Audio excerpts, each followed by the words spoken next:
გამარჯობა, ჩემო ძვირფასო ტელემაყურებლებო. ეთერშია გადაცემა ყვითელი მიქსი, ხოლო მე მისი წამყვანი ირაკლი ღიბრაძე ვარ. დღევანდელი გადაცემის სტუმარია ექიმი ლევან დათიაშვილი. მოგესალმები ლევან და სასიამოვნოა რომ დღეს ჩვენთან ხარ გადაცემაში. მოგესალმებით, პირველ რიგში მინდა დიდი მადლობა გითხრათ ჩემი მოწვევისთვის გადაცემაში. ძალიან საინტერესო თემები და მნიშვნელოვანი აქცენტებს დავსვავთ დღეს გადაცემაში. რა იყო თქვენი მთავარი ინსპირაცია იმის, რომ სამედიცინო მიმართულებით წასულიყავით?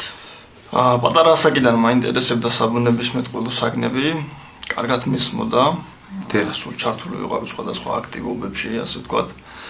ასევე ჩართული ვიყავი ხშირად გადაუდებელი სამედიცინო დახმარების ღონისძიებებში, სხვადასხვა ავარიების დროს და ასე შემდეგ, რომელიც პრაქტიკულად ხდებოდა ცხოვრებისეულოდ და მიწევდა შესწრება.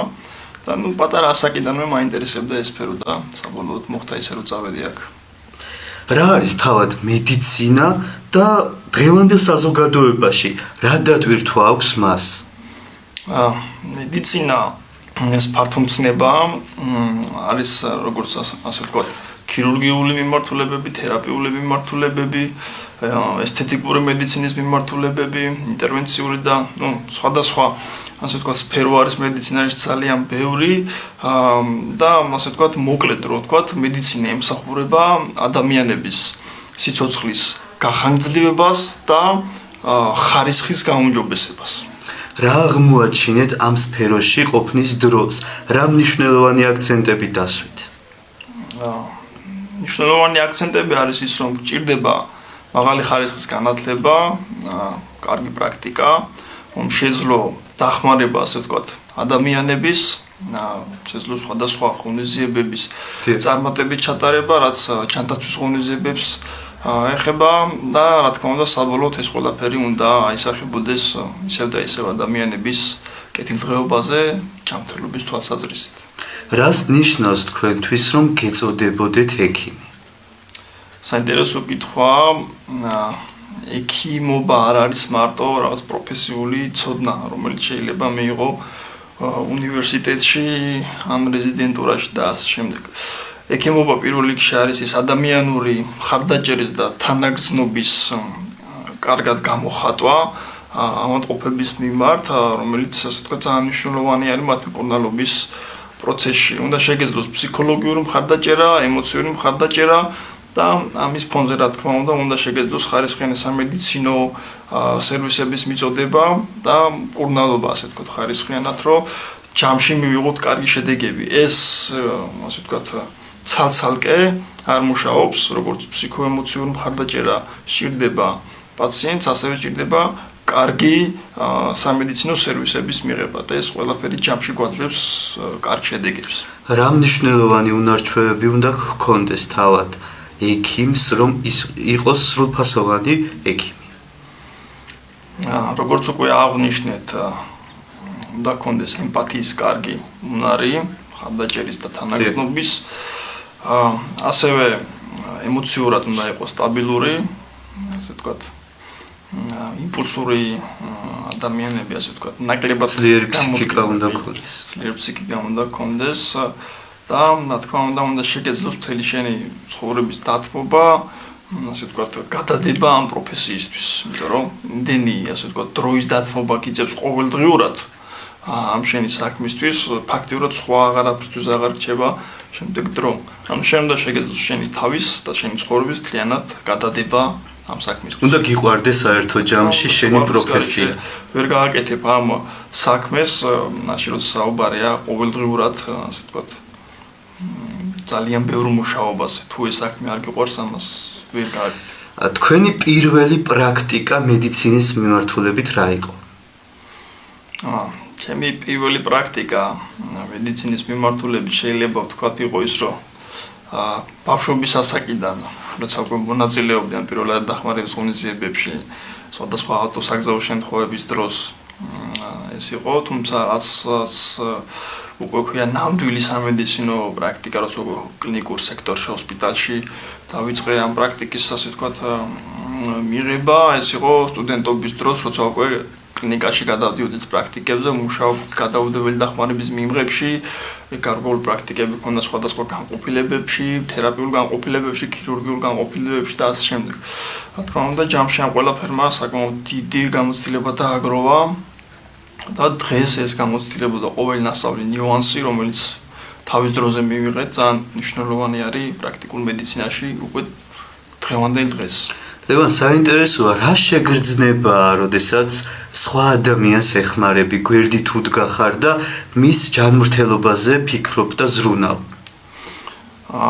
ამის გარეშე ფაქტიურად, ასე ვთქვათ, ვერც წარმოგვიდგენია უკვე ექიმებს. იმიტომ რომ ჩვენი ყოველდღიურობა არის, ისე არის უკვე გამჯდარი. ყოველდღიურობაში დღის ჩატარება სხვანაირად უკვე ჩვენთვის აღარ არის.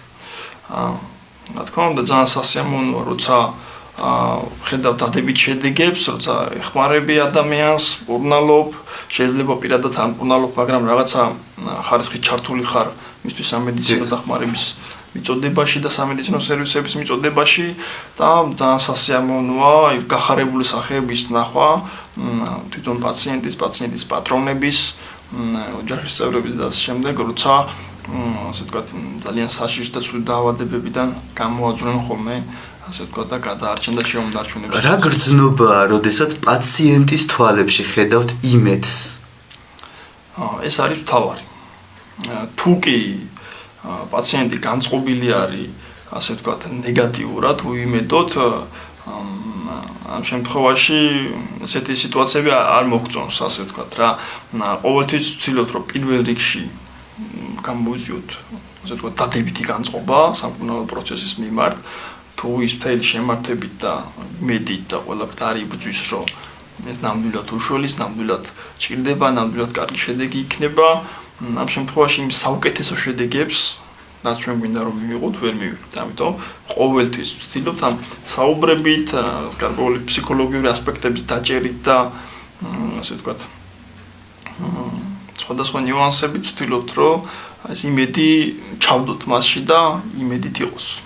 საინტერესოა, დღევანდელ რეალობაში ყველაზე გავრცელებული დაავადებები. თუ შეგიძლიათ ამ ყველაფერზე ისაუბროთ ჩვენს გადაცემაში.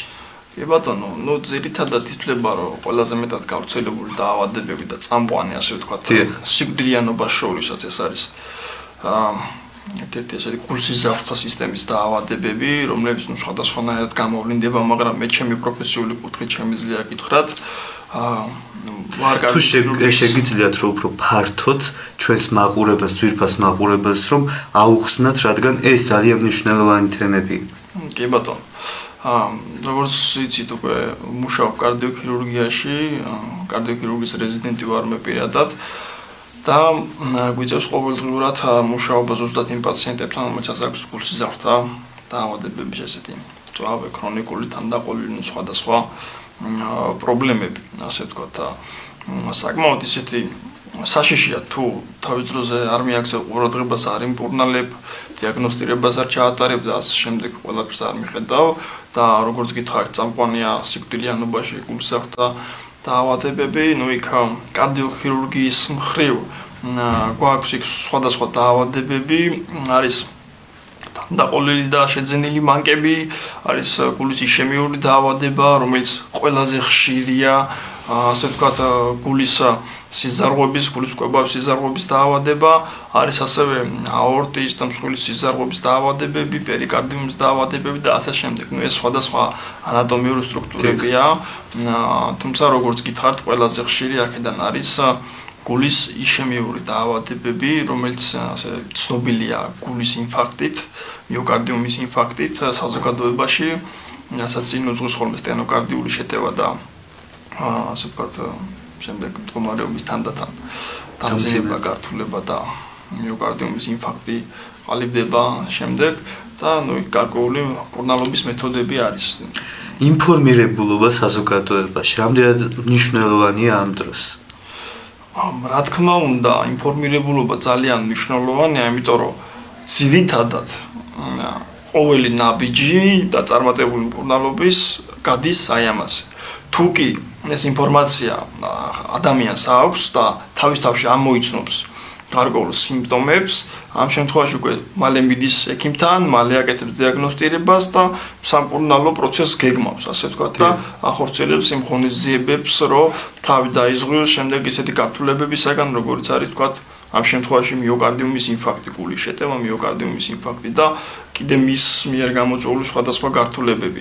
როდესაც ეს ნიშნები, სიმპტომები ადამიანმა უკვე იცის, გაცილებით უმარტივდება, ასე ვთქვათ, მუშაობა თავის თავთან და თავის ჯანმრთელობასთან.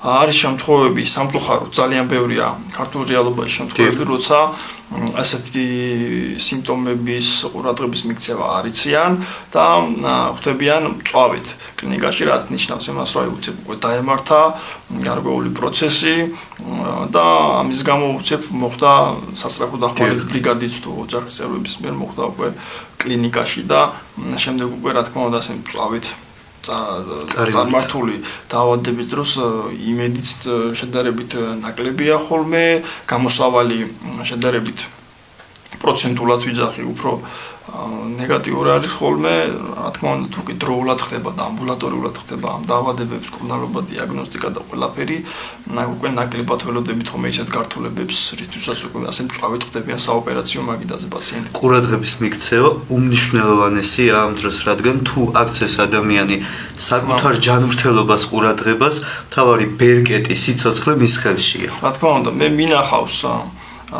ადამიანები, რომლებიც არიან 80-85 წლის და არ აწუხებს არაფერი, მაგრამ იცის, რომ ასაკშია და პერიოდულად ჭირდება კონსულტაცია ექიმთან, მიდის ამბულატორიულად 6 თვეში ერთხელ, 8 თვეში ერთხელ, წელიწადში ერთხელ, რაღაც გარკვეულ გამოკვლევებს იტარებს და ასეთი ადამიანები ძალიან კარგად გრძნობენ ხოლმე თავს. ხან რომ შეხედავ, ვერ იტყვი თუ იმასაკის არის, იმიტომ რომ ის დროულად მიდის, წინასწარ მიდის და ასე ვთქვათ აქცევს თავის ჯანმრთელობას ყურადღებას. სწორიცაა. კი, და ასევე მინახავს პაციენტები 30 წლის გულის შეტევით მოყვანილი, რომელიც გარდაიცვალა სამწუხაროდ 30 წლის ბიჭი, 40-55 წლის ასაკის ახალგაზრდა ასაკია და ამ შემთხვევებში როცა ასე ვთქვათ, ამ ქართულ წესჩვეულებებს და ტრადიციებს, კეიფს, ამას და ამბებს არის გადაყოლილი და ძალიან ნაკლებად აინტერესებს თავისი ჯანმრთელობის მდგომარეობა და რახან ახალგაზრდა არის იმედიანად როგორც თავის თავს, კი ბატონო, ამ შემთხვევაში ბევრი მინახავს, ასე ვთქვათ, ბევრი ოჯახი მინახავს დამწუხრებული და გაუბედურებული ამის გამო, ამიტომ ძალიან მნიშვნელოვანი არის პერიოდული ვიზიტი ექიმთან, დიაგნოსტიკა ნებისმიერი სიმპტომების შემთხვევაში თუ რაიმე ისი არ არის, როგორც მანამდე იყო და შეიცვალა ჩვენი ჯანმრთელობაში, დროულად მივიდეთ ექიმთან და ჩავატაროთ სრული დიაგნოსტიკა. ნამდვილად დროულად მივიდეთ ექიმთან, გამოვიკვლიოთ ჩვენი ჯანმრთელობა და ნამდვილად ჯანმრთელობა არის ჩვენი ცხოვრების ერთ-ერთი უმნიშვნელოვანესი ნაწილი. საინტერესოა ლევან ისიც, რომ რა შეგძინათ აკადემიურმა განათლებამ მედიცინაში მყოფნის პერიოდმა? აკადემიურმა განათლებამ, რა თქმა უნდა, ის ცოდნა, თეორიული ცოდნა მოგცა, ყველას ვინც ამ საქმეში ვარ სწავლობდით, ასე ვთქვათ, და რა თქმა უნდა, აქედან მოდის მერე პრაქტიკაც, იმიტომ რომ ცალ-ცალკე არც თეორეტიკოსობა ვარგა, არც მარტო ემპირიულ გამოცდილებაზე, ხელსაქმის დონეზე შერწყმა ერთგვარად ძლიერ პროფესიონალად აქცევს ადამიანს. რა თქმა უნდა, მხოლოდ ისინი, ასე ვთქვათ, ვინც ამ კომბინაციას იდეალურად აკეთებენ, თეორიული ცოდნა უნდა შეარწყა, ასე ვთქვათ, პრაქტიკულ საქმიანობასთან, კარგად და მხოლოდ ამ შემთხვევაში ექნება კარგი შედეგი. და ამ დროს მიზანი, თავარი მიზანი, თეორიის ცოდნა, რომ პრაქტიკაში გამოიყენო. რამდენად გამართლებული იყო თქვენ შემთხვევაში? რა თქმა უნდა, ჩემ შემთხვევაში არა მარტო, რა თქმა უნდა, ყველა შემთხვევაში ვინც ამ დარგშია, იმიტომ რომ რეალურად პრაქტიკა არ არსებობს თეორიის გარეშე. მახსოვს ჩვენს უნივერსიტეტში ჩვენი ლექტორ-მასწავლებლები გვეუბნებოდნენ, რომ ვერავინ და ვერაფერი ვერ შეგიცვლით იმ ცოდნას, რასაც თქვენ უნივერსიტეტში მიიღებთ ამ 6 წლის განმავლობაში მედიცინის ფაკულტეტზე სწავლის დროს. იქ გარკვეული სტუდენტების ჯგუფი იყო, რომელიც ამბობდა ხოლმე, რომ ნუ თქვათ, თუ რამე ახლა გამორჩება და ვერ მოახერხებთ და ვერ ვისწავლით, მერე უკვე პრაქტიკულ მედიცინაში როცა გადავალთ ან რეზიდენტურაში გადავალთ, მერე უფრო ძირფესვიანად შევისწავლით, მაგრამ რეალურად ის ცოდნა გამოცდილება, რასაც შენ იღებ ამ 6 წლის განმავლობაში მედიცინის ფაკულტეტზე, ვერაფრით ვეღარ ჩაანაცვლებ, მე ვეღარც პრაქტიკულ მედიცინაში გადასვლას, ვეღარც რეზიდენტურაში და ასე შემდეგ. რაც ისწავლე, რაც არ ისწავლე, უბრალოდ დარჩა. ისე როგორც დარჩა. მეც მგონია, რომ ის პერიოდი, როდესაც ადამიანს აქვს აკადემიური განათლებისთვის გამოყოფილი, მაქსიმალურად უნდა გამოიყენოს, რადგან იმ დროს ვერავინ ვერასოდეს ვერ შეუხსებს. და უნდა ეცადოს იაროს წინ თითოეული მასალა და ყველა ის, ასე რომ ვთქვათ, საგანი არის ერთგვარად ჩვენი პროფესიული მიმართულებით ზრდის ერთი დიდი საშუალება. მედიცინა არ არსებობს ცალსარგე დისციპლინებად და ყველაფერი უნდა იცოდე. პედიატრიაც უნდა გესმოდეს, თერაპიას, კარდიოლოგიაც, დერმატოლოგიაც, ტრავმატოლოგიაც, ყველაფერი უნდა გესმოდეს, რომ მე რომელიმე სპეციალობაში გამოხვიდე კარგი სპეციალისტი. თქვენ ბრძანდებით ასევე წიგნის ავტორი. როგორ დაიბადა ეს იდეა, რომ დაწერილიყო წიგნი და რა მიმართულებაზეა ეს ძირითადად? კი ბატონო, ეს წიგნი არის პირველად გადაუდებელი სამედიცინო დახმარება და კლინიკური უნარჩვევები ილუსტრირებული სახელმძღვანელო, მე ერთი ეგზემპლარი თქვენთვის საჩუქრად მაქვს მოტანილი და უღრმესმადლობა გადმოგცემთ აუცილებლად. ანუ ამ წიგნის იდეა დაიბადა იქედან, რომ გარკვეულ პრაქტიკულ სასწავლო სამუშაოებს ახორციელებდით ქუთაისის აკაკი წერეთლის სახელმწიფო უნივერსიტეტის მედიცინის ფაკულტეტის ბაზაზე, სწორედ ამ მიმართულებით, რაც არის პირველადი სამედიცინო დახმარება და ბაზისური კლინიკური უნარები. იქ სხვადასხვა ლიტერატურებია, ასე ვთქვათ, სხვადასხვა საშუალებებია, რითაც სტუდენტები ახერხებდნენ მეცადინეობას, რა თქმა უნდა, ეს გაიდლაინებზე და ოფიციალურ წყაროებზე დაყრდნობილი საშუალებები იყო, მაგრამ ხშირად ეს პრობლემა არის, რომ არ არის ხოლმე ხელმისაწვდომი ასეთ თავმოყრილად ერთობლივად ეს სახელმძღვანელო სახით ქართულ ენაზე და მით უმეტეს ესე ფერადად და ილუსტრირებულად გაკეთებული. ამიტომ ჩვენ ეს გამოცდილება, რაც მედიცინის ფაკულტეტზე მუშაობის დროს დავაგროვეთ, წიგნი არის ქალბატონ ლილა არახამიასთან ერთად თანაავტორობით და ერთად მოვუყარეთ თავი და ასე ვთქვათ გავაკეთეთ ეს ფერადი ილუსტრირებული სახელმძღვანელო, რომელიც განკუთვნილია არა მარტო სტუდენტებისთვის, არა მარტო მედიცინის სტუდენტებისთვის, ნებისმიერი მსურველისთვის. დიდი, ასე ვთქვათ, მოწონება დაემსახურა გარკვეულ დედების ჯგუფებში, გარკვეულ ორგანიზაციებში, არათუ სამედიცინო უნივერსიტეტის სხვა ფაკულტეტის სტუდენტების მიერაც. და ამ წიგნში მოკლედ ვიტყვი რა არის განხილული. არის განხილული ყველა გავრცელებული გადაუდებელი სამედიცინო მდგომარეობა, რომელიც შეიძლება ჩვენ ყოველდღურად პრაქტიკაში შეხვდეთ. ასევე ის იშვიათი შემთხვევები, რომელიც შეიძლება ნაკლებად შეხვდეთ პრაქტიკაში, მაგრამ პრაქტიკოსი მედიკისთვის, ასე ვთქვათ, აუცილებელია. საუბარი არის ამა თუ იმ პრობლემის და დაავადების და სიტუაციის, ასე ვთქვათ, მახასიათებლებზე, სიმპტომებზე, ამოცნობის მეთოდებზე, როგორ ამოვიცნოთ ეს ნამდვილად ის არის თუ არა, რასაც ჩვენ ვფიქრობთ, მკურნალობის მეთოდებზე არის საუბარი, მკურნალობის ალტერნატიულ მეთოდებზე არის საუბარი, გავრცელებულ, ასე ვთქვათ, გარკვეულ სტერეოტიპებზე, რომელიც არ უნდა გამოვიყენოთ, მაგალითად ეპილეფსიური შეტევის დროს, ან კონჩხვების დროს არის გავრცელებული, ასე ვთქვათ, სტერეოტიპი, რომ პირში უნდა ჩაუღოთ დანა, კოუზი, ჩანგალი და ასე შემდეგ, და იძულებით უნდა გაუხსნა პირი და ასე შემდეგ. ნუ ასეთ ნიუანსებზეც არის გამახვილებული ყურადღება. საკმაოდ საინტერესო წიგნია საერთო ჯამში და დარწმუნებული ვარ, ყველა ის ადამიანი, რომელიც გაეცნობა ამ წიგნის უღრმესმადლობა თქვენ და აუცილებლად გავეცნობით და აუცილებლად ჩემს აზრსაც გეტყვით ამ წიგნთან დაკავშირებით. გისურვებთ წარმატებას და გისურვებთ იმასაც, რომ ეს ყოფილიყოს დასაწყისი და კიდევ მრავალი. მე ასე ვთქვათ, კიდევ ერთ პროექტზე მუშაობ, რომელსაც არ მგონია ახლო მომავალში მოვახერხო, მაგრამ აუცილებლად გისურვებთ ბევრ წარმატებას და გისურვებთ იმას, რომ თქვენი ეს ნააზრევი და თქვენი გამოცდილება და განათლება სხვა ადამიანებისთვისაც გაგეზიარებინოთ წიგნების სახით. რა თქმა უნდა, თქვენ სწავლობთ მედიცინაზე და დღემდე ეცნობით ამ მიმართულებას და საინტერესოა ისიც, რომ მედიცინის გარდა გიფიქრიათ თუ არა სხვა სფეროზე, რომელიც ასე რომ ვთქვათ, პარალელური საქმიანობა იქნებოდა მედიცინასთან ერთად. როგორც ასეთი ცხოვრების გზა დარჩევა სხვა სფეროზე ნაკლებად ვფიქრობდი სხვა სფეროზე, იმიტომ რომ პატარა ასაკიდან უკვე გაცნობიერებული მქონდა რომ მე ასე ვთქვათ ჩემ განვითარებას ამ დარგში ვნახავდი, თუმცა გარკვეული სფეროები არის რაშიც მოღვაწეობ ასე ვთქვათ, ეს არის მუსიკა მიყვარს ძალიან, სხვადასხვა ინსტრუმენტზე უკრავდა, როცა ამის დრო და საშუალება ქონდა მონაწილეობა სხვადასხვა საქველმოქმედო ღონისძიებებში, კონცერტებში და ასე შემდეგ, ჩემს მეგობრებთან ერთად, თუმცა რა თქმა უნდა უფრო წინ მივიდივართ პრაქტიკულ მედიცინაში, ეს ძნელდება და უფრო სამოყვარულო დონეზე რჩება ეხლა და გართობის დონეზე რჩება, როცა ამის დრო და საშუალება არის, ასევე მედიცინასთან ერთად მოღვაწეობდი პატარაობიდან ელექტროინჟინერიაში, გარკვეული ასე ვთქვათ გამოგონებები და პატარ-პატარა ესეთი ქმნილებები გამაჩნია ამ დარგში, ელექტრომოწყობილობები, სხვადასხვა დანიშნულების მანქანები, ასე შემდეგ.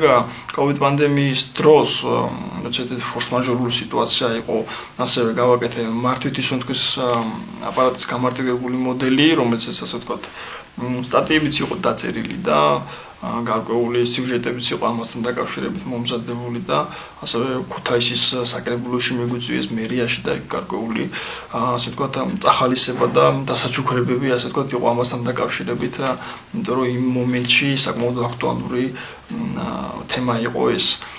საბედნიეროდ არ დაგჭირდა ამ სუნთქვის აპარატების ადგილობრივად წარმოება, საბედნიეროდ და პანდემია წავიდა თანდათან. უკან, თუმცა მზად ვიყავით ამისთვის. ასევე მქონდა გამოტანილი ერთი პროექტი აკაკი სახელმწიფო უნივერსიტეტის ჰაკათონზე, სადაც მთელი ქვეყნის მასშტაბით იყო მოყრილი ასე ვთქვათ სხვადასხვა ჯგუფის სტუდენტები ბათუმიდან, თბილისიდან და სხვადასხვა ასე ვთქვათ დაწესებულებებიდან და 3-4 დღის განმავლობაში ვიყავით უნივერსიტეტის შენობაში გამოკეტილი და იქ უნდა ასე ვთქვათ შეგვექმნა რაიმე შედევრები და მე იყო წარდგენა და ძალიან კარგად მახსენდება ეს პერიოდი, საჭმელი, სასმელი, ყველაფერი მოქონდათ ძალიან მაგარია და იქაც ერთ-ერთი სისტემა გამოვიტანეთ, რომელიც იყო გადაუდებელი სამედიცინო დახმარების მანქანებისთვის, სახანძრო სამაშველო პოლიცია, ასე ვთქვათ დასასწრაფო დახმარების მანქანებისთვის წვანე შუქი, რაც აძლევდა გზაჯვარედინებზე დაუბრკოლებლად გასვლის საშუალებას და გარკვეული პრიზებიც ამასთან დაკავშირებით მივიღე ამ პროექტში. ნამდვილად საინტერესოა ეს ყველაფერი და თავად მუსიკაზე უფრო ფართოდ რომ ისაუბროთ, რა არის თქვენთვის მუსიკა? მუსიკა არ არის მარტო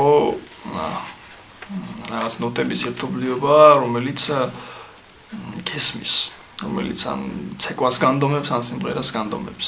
მე ძირითადად უფრო ვარ დაინტერესებული ქართული ფოლკლორული მუსიკით, ინსტრუმენტებით შესაბამისია, რაღაცის უკრავ, ეს არის ფანდური, სალამური, დოლი, აკორდეონი, რა თქმა უნდა, კლავიშზე, გიტარაზეც, კლარნეტით შევისწავლე ბოლო პერიოდში და ძირითადად ესეთი ქართული მუსიკები მაინტერესებს, ქართული სიმღერები, იმიტომ რომ ეს არ არის მარტო სიმღერა, არ არის მარტო მუსიკა, იმიტომ რომ თითო ერთეული გვიყვება რაღაცა ამბავს, რაღაცა შედევრი არის, ასე ერთგვარი ისტორია. ერთგვარი ისტორია არის, კი ბატონო.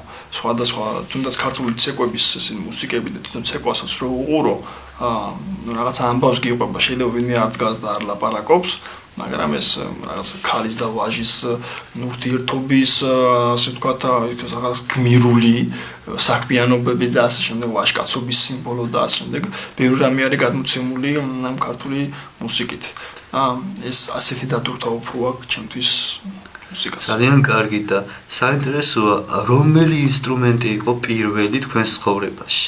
რომელი ინსტრუმენტით დაიწყეთ დაკვრა? ყველაზე ადრე დამაინტერესა აკორდეონი. საკმაოდ ისეთი ისტორია იყო, მაშინ პატარა ვიყავი, ფინანსურადაც ისე არ ვიყავით ოჯახში, რომ რაღაც ისეთი საშუალებები ქონოდა, რომ ნებისმიერ რამ ქონოდა და მეყიდა. ვიწვალე, მოვაგროვე, რაღაც თანხარითაც ვიყიდე ერთი პატარა აკორდეონი, ამაშიც ერთი ჩემი მეზობელი, რომელიც თვითონ ინსტრუმენტებზე მუშაობს და უკრავს, მომეხმარა და შეხედა თვითონაც რამდენად მინდოდა და დამეხმარა ინსტრუმენტის შოვნაში, ასე ვთქვათ და აქედან დაიწყო ყველაფერი. დაიწყო თქვენი მუსიკის სიყვარული გაგრძელდა გასტანა წლებმა. საინტერესო თქვენ ხართ ამავე დროს ტრენერი და სხვადასხვა ტრენინგებს და ამავე დროს მასტერკლასებს ატარებთ და გყავთ სტუდენტები. მოგვიყევით ამის შესახებ, როგორ დაიწყეთ, რა პერიოდიდან დაიწყეთ და თუ გახსოვთ ეს პირველი ბმა ტრენერობასთან. კი ბატონო. დიახ, უნივერსიტეტის პერიოდიდანვე, როცა უკვე სტუდენტური დასაქმების ფარგლებში მე მომცე საშუალება ჩვენი უნივერსიტეტის ადმინისტრაციამ და ერთ-ერთმა ლექტორმა, რომელიც ჩემი წიგნის თანაავტორი არის, ქალბატონ ლელა არახამია, მომცე საშუალება რომ მემუშავა, ასე ვთქვათ, კლინიკური უნარების ბაზაზე, მიმეყო გარკვეული გამოცდილება და ამის შემდეგ, როცა უკვე იღებ გამოცდილებას აგროვებ, ამის შემდეგ უკვე გარკვეულ ღონისძიებებში ჩაგვსვამენ. ხან დამხმარე შეიძლება ასე და ნელ-ნელა ვითარდები. შემდეგ უკვე რაღაცა პერიოდში დგება ეტაპი, რა დროსაც უკვე შენ შეგეძლია დამოუკიდებლად გააკეთო ეს ყველაფერი. ასე რომ მე ამ საქმეში ჩართული ვიყავი ფაქტიურად უნივერსიტეტის პირველი კურსიდანვე, როცა მე უკვე სამედიცინო ფაკულტეტზე მოხვდი ქუთაისში და აქედან დაიწყო განვითარება. დაახლოებით მესამე კურსიდან უკვე, როცა მესამე კურსზე ვიყავი, დამოუკიდებლად უკვე შემეძლო გარკვეული ტრენინგების და მასტერკლასების ჩატარება. ეს არ არის ისეთი სფერო, სადაც ერთკვირიანი და ორკვირიანი კურსით შეძლებ, ასე ვთქვათ, ამ უმწურავი კურსის წაყვანას, საკმაოდ საპასუხისმგებლო საქმეა მოგეხსენებათ და რა თქმა უნდა დიდი გამოცდილება გინდა, რომ მინიმუმ რაღაცა შეგეძლოს რო ასწავლოს სხვას. შემდეგ უკვე დაიწყო აქედან სტუდენტებთან მუშაობა, სტუდენტური დასაქმების კამპანიის ფარგლებში ვიყავ უნივერსიტეტში, შტატში, იქაც სტუდენტებთან მუშაობდი. შემდეგ იყო სხვადასხვა ორგანიზაციები, სხვა სტუდენტები მოდიოდნენ, ონლაინ ტრენინგები უნდათ, როცა უკვე მოისმენდნენ ტრენინგს, ერთი ჯგუფი მოისმენდა, ორი ჯგუფი მოისმენდა, შემდეგ უკვე ჩდებოდა ახალი მსურველები. ხშირად, როცა უკვე უნივერსიტეტის დამამთავრე, ასე ვთქვათ და ამის შემდეგაც უკვე ძალიან ბევრი ტრენინგი ჩამიტარებია სხვადასხვა ორგანიზაციებში, არასამთავრობო ორგანიზაციებში, საგანმანათლებლო ორგანიზაციებში, უნივერსიტეტში მუშაობ ამ ეტაპზე როგორც მოწვეული ლექტორ-მასწავლებელი ქუთაისში და გარკვეული, ასე ვთქვათ, როგორ ახერხებ, როგორ ანაწილებ დროს იყო თბილისში მუშაობდი აქაც და იქ მოახერხო ჩასვლა. კი, საკმაოდ ძნელია, როდესაც მე ძირითადად ვიყავი ასე ვთქვათ, ქუთაისში იმ პერიოდში უფრო აქტიურად ვახერხებდი ჩართვას ამ პროცესში, თუმცა ეხლა რახან ფაქტიურად აქ ყოველდღე დილიდან დაღამებამდე მუშაობთ, არის გარკვეული პერიოდი, რა დროსაც გამოვყოფთ ხოლმე, მაგალითად ერთკვირიანი კურსისთვის ვთქვათ, ჩავალ ერთი კვირით ვიქნები, რაღაც გარკვეულ კურსს ჩავატარებ, შემდეგ დაბრუნდები და შემდეგ კიდევ. ესეთი სისტემა არის ზოგადად მაღალ კურსელებთან, მოდულების სისტემა არის და ასეთ ხანმოკლე კურსები ერთკვირიანი, ორკვირიანი და ამ შემთხვევაში უკვე ამ ხრივ ვახერხებ მუშაობას, რადგან ფიზიკურად იქ ვერ ვახერხებ. რა გრძნობა ასწავლიდი ახალ თაობას? ადამიანებს, რომლებსაც შენი იმედი აქვს, ერთგვარად შენ უნდა იყო მათთვის მისაბაძი და ავტორიტეტი. ძალიან საინტერესო არის ეს პროცესი, როცა უკვე სხვა სასწავლი, ასეთ რამეს, განსაკუთრებით მიხარია ხოლმე, როცა დიდი ინტერესი არის მსმენელიდან და ვატყობ ამას, იქ გარკვეული შეკითხვები იბადება, დეტალურად ცდილობენ ხოლმე რაღაცა გარკვეული ნიუანსების გავლას და ყველაზე სასიამოვნო მომენტი არის, ასე ვთქვათ, როდესაც დრო გადის ტრენინგიდან რა ვთქვათ, ერთი თვე, ორი თვე, ორი კვირა, ერთი კვირა და რომელიმე მსმენელი მიკავშირდება და მეუბნება, რომ აი იცი რა, თქვენთან ტრენინგზე ეს გავიარეთ, ესეთ შემთხვევა შეხვდა და მე დავეხმარე. და თვითონაც ისეთ გახარებულია და მე ძალიან კმაყოფილი ვარ, იმიტომ რომ ვიღაცამ ერთმა კაცმა მაინც პრაქტიკაში გამოიყენა ესა თუ ის უნარები და ყველაზე კარგი შეგრძნება მაინც ეს არის, როცა რაღაცა ეტაპის მერე დამიკავშირდებიან და მომიყვებიან ხოლმე გახარებულები ამ ამბავს. თქვენ ახსენეთ სტუდენტები და რამდენად მნიშვნელოვანია ადამიანი, ან ადამიანები საკუთარ გამოცდილებას, საკუთარ ცოდნას, საკუთარ ინვესტიციას საგანმანათლებლო მიმართულებით უზიარებდეს სხვა ადამიანებს. რა თქმა უნდა, თუ კი რაიმეზე დგას რომელიმე ქვეყანა და ქვეყნის განვითარება, ეს არის განათლება, მის გარეშე არ არსებობს არც პერსპექტივები, არც მომავალი და არაფერი. ცხადია, ამდენად საქვეყნოდ მნიშვნელოვანი შეიძლება იყოს აღნიშნულ პროცესებში ჩართვა და ხარისხიანი განათლების მიწოდება სტუდენტებისთვის. საკმაოდ საინტერესოა და მნიშვნელოვანია. რა შეცვალა თქვენს ცხოვრებაში მედიცინაში გატარებულმა წლებმა? პირველ რიგში წამართვა პირადი ცხოვრება, დიდად არც ვიყავი ხოლმე თქვა დაინტერესებული იმით, რომ სადმე მევლო, მემუგზაურა და ამ შემდეგ მთელი ცხოვრება მიუძღვენი ასე თქვა ამ საქმეს, მთელი რესურსი, ენერგია ჩავდე ამ საქმეში და პირადი ცხოვრების არქონის ფონზე შემდეგ უკვე ის ყოველდღიურობა რაც მე მაქვს დილიდან დაღამებამდე მუშაობა და საკმაოდ ესეთი გადაღლილი ესეთი მოვდივარ ხოლმე უკან რომ ძალიან ძნელია, მაგრამ როცა ეს საქმე გიყვარს შემდეგი დღისთვისაც უკვე მზად ხარ და მიდიხარ. თუ ეს საქმე არ გიყვარს, ვერ შეძლებ რომ ყოველდღე მთელი ცხოვრება ესეთ რამე აკეთო. როდესაც რაღაც გიყვარს, რაღაც პროფესია გაქვს და ის გიყვარს, მის გამო ყველაფერს აკეთებ და ყველაფერს თავი გადადებული გაქვს ამისთვის და სხვა ყველაფერი არის მეორე ხარისხოვანი გარდა შენი პროფესიული მიმართულებისა. და განვითარებისა. წინსვლის გარეშე არ არსებობს არც ერთი დღე. რა არის თავად თქვენთვის რწმენა და რისი რწმენა არ უნდა დაკარგოს ადამიანმა არასდროს? მე ძირითადად ამას მაინც უფრო პაციენტებზე განვაზოგადებ ხოლმე. ძალიან მნიშვნელოვანია, როცა თვალებს ჩახედავ პაციენტს განსაკუთრებით ესეთი ცუდი დაავადებებით შეპყრობილ პაციენტებს, რომელთა პროგნოზი ნაკლებ საიმედო არის ხოლმე და შენ შეძლებ დაარწმუნო და აჯერო და გარკვეულ ფსიქოლოგიურად ასე ვთქვათ მიუდგე და არწმუნო ის რომ კარგად იქნება, გამოჯამთელდება, ყველაფერი კარგად იქნება და ეს დამოკიდებულება მის თუ უკვე ჩამოუყალიბდა ეს ხედო დამოკიდებულება და ნდობა უკვე ძალიან კარგად აისახება ხოლმე მკურნალობის პროცესებში. საინტერესოა და მნიშვნელოვანი ამავე დროს. ყველაზე დიდი გამოცდილება და გამოწვევა მედიცინაში რა იყო თქვენთვის? მედიცინა ისეთი სფეროა, ყველა ეტაპზე გვხვდება რაღაცა დიდი გამოწვევა და ასე ვთქვათ პრობლემებიც და ყველაფერი ბარიერები კი.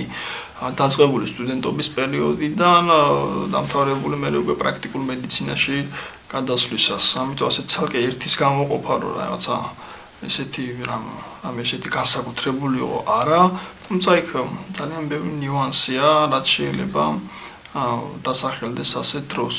მაგრამ ძირითადად როცა აქცენტები და ორიენტირები აღებული გაქვს და იცი რასაც აკეთებ, იცი საითაც მიდიხარ, თვითშეფასებას რაღაც გარკვეულ დონეზე უნდა კონდეს საკუთარი თავის რწმენა, იქ უკვე არანაირი პრობლემა და არანაირი ასე ვთქვათ ბარიერებს პირიქით აღარ გაკავებს. მე პირიქით ასეთ ბარიერებს და სხვადასხვა ასეთ ცუდ სიტუაციებს, რომელიც შეიძლება შეგექმნას პრაქტიკულ მუშაობაში, გინდა სწავლის პერიოდში, დადებითად მივიჩნევ და დადებითად აღვიქვავ, იმიტომ რომ როცა მუშაობ ცუდ პირობებში კრიტიკულ სიტუაციაში და ეძებ გამოსავალს და პოულობ, ეს უკვე მერე ნათელ პერიოდებში და კარგ პერიოდებში გაძლევს ასე ვთქვათ ძალიან დიდ სტიმულს და არ გაკავებს არაფერი და სხვათა შორის ეს უფრო მეტი მოტივაციის საშუალებაა, როდესაც პრობლემები რეალურად პრობლემების გადაჭრის გზებს ეძებ,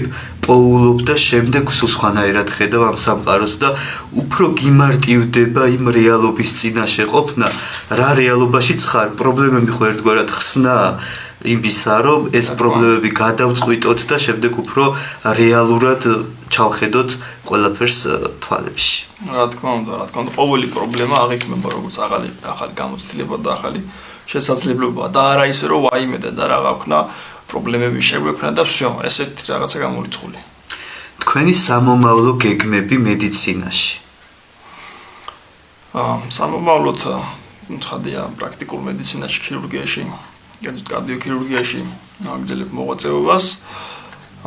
ლიცენზიების შემდეგ გარკვეული ასე ვთქვათ კურსების გავლა მომიწევს სხვადასხვა ცენტრებში საზღვარგარეთ მაქვს საუბარი, ნუ რა გარკვეულ დონეზე უკვე დაგეგმილი მაქვს და ასევე აქტიურად გეგმავ, რომ ვიყო ჩართული საგანმანათლებლო პროცესში, საუნივერსიტეტო სწავლებაში და ასე ვთქვათ, იმ ჩემ ჰობის დონეზე, ასე ვთქვათ, დატოვებული საქმიანობაში, რასაც ქვია ელექტროინჟინერია, ამ შემთხვევაში ძირითადად აქცენტი მაქვს ხოლმე სამედიცინო გამოყენების და დანიშნულების ნაკეთობებზე და ეხლაც მუშაობ რაღაც გარკვეულ პროექტზე, რომელსაც ახლო მომავალში შევასხავ ფრთებს, ნუ გარკვეული მიზეზებიდან გამომდინარე, რომ მე ამისთვის დიდი დრო არ მაქვს, ყოველდღიურად ისეთი სამუშაო გრაფიკია, რომ დიდი დრო დავუთმო, ცოტა გადავადდება ეს პროცესი, მაგრამ უკვე კონკრეტულად ვიცი, რასაც ვაკეთებ და რომ დეტალურად შეგვიძლია სხვა დროს, სხვა ფორმატში ვისაუბროთ ამის შესახებ. ძალიან საინტერესოა. ყველაზე მნიშვნელოვანი არის ის, რომ თქვენ ეს ორი მიმართულება ერთმანეთს დაუკავშირეთ და ეცადეთ, რომ წინ წასულიყავით. და ბოლოს ლევან, ჩვენი გადაცემა უკვე დასასრულს უახლოვდება. დარჩა ჩვენი ძვირფასი მაყურებლისთვის რაიმე სათქმელი, რაც გსურს, რომ გაუზიარო და ამ გადაცემის მსვლელობის დროს ჯერ კიდევ არ გვითქვამს. შეიძლება კი. განსაკუთრებით მინდა ურჩიო მედიცინის სტუდენტებს და მედიცინის ფაკულტეტის სტუდენტებს ამ საქმეში დასაქმებულ პირებს, ძირითადად მათზე მაქვს აქცენტი ვინჯერ საგანმანათლებლო პროცესში არიან, მინდა რომ დიდი დრო დავუთმოთ, ასე ვთქვათ, თქვენ თავზე მუშაობას, პროფესიულ განვითარებას, რაღაც გარკვეული კლინიკური უნარების გამომუშავებას, რასაც რისკანაც მილიტვიან ხოლმე და თქვათ სტუდენტობის პერიოდში იწყებენ სამავთყოფოებში მუშაობას და შემდეგ უკვე ამის გამო ლექციებს ვეღარ ესწრებიან და ასე შემდეგ, მთელი დიდი პრობლემებია ეს, კიდე ცალკე ამ უნარების გამომუშავებას შეძლებთ შემდეგაც ნებისმიერ დროს და ამიტომ მინდა რომ ძირითადი აქცენტი გააკეთოთ მაინც თქვენს განვითარებაზე, პიროვნულ და პროფესიულ განვითარებაზე და ყველაფერი მთელი დრო და რესურსი ჩადოთ ამაში. იმიტომ რომ თუ ამას არ გააკეთებთ, გვიან მიხვდებით, რომ დაკარგეთ მთელი ეს დრო. ამიტომ ჯობია რომ აქცენტები ამაზე გავაკეთოთ და მთელი მონდომებით თქვენ პროფესიას მიუძღოთ თქვენი თავი. ზუსტად ახსენეთ, ზუსტად რომ არც ერთი წამი არაა დასაკარგი, რადგან ის დრო, რასაც გავდივართ, უკან არ ბრუნდება. ლევან, კიდევ ერთხელ უღრმესი მადლობა პირველ რიგში ამისთვის და შემდეგ გადაცემაში რომ ეწვიე სტუმრად, ვიცი რომ დაკავებული ხარ, ვიცი რომ თითოეული წუთი შენთვის ძვირფასია და ორმაგად დასაფასებელია ეს ჩემთვის, რომ მობრძანდი დღეს აქ ჩვენთან. დიდი მადლობა მოწვევისთვის, წარმატება მინდა გისურვო. უღრმეს მადლობა კიდევ ერთხელ შენ და მეც ანალოგიურად გისურვებ ბევრ წარმატებას, რადგან ადამიანი, რომელიც შრომობს, ადამიანი, რომელიც 24/7-ზე სამსახურშია, ის აუცილებლად მიაღწევს წარმატებას. დიდი მადლობა. ჩვენს ძვირფას ტელემაყურებელს კი მომავალ შეხვედრამდე ვემშვიდობები. ნახვამდის.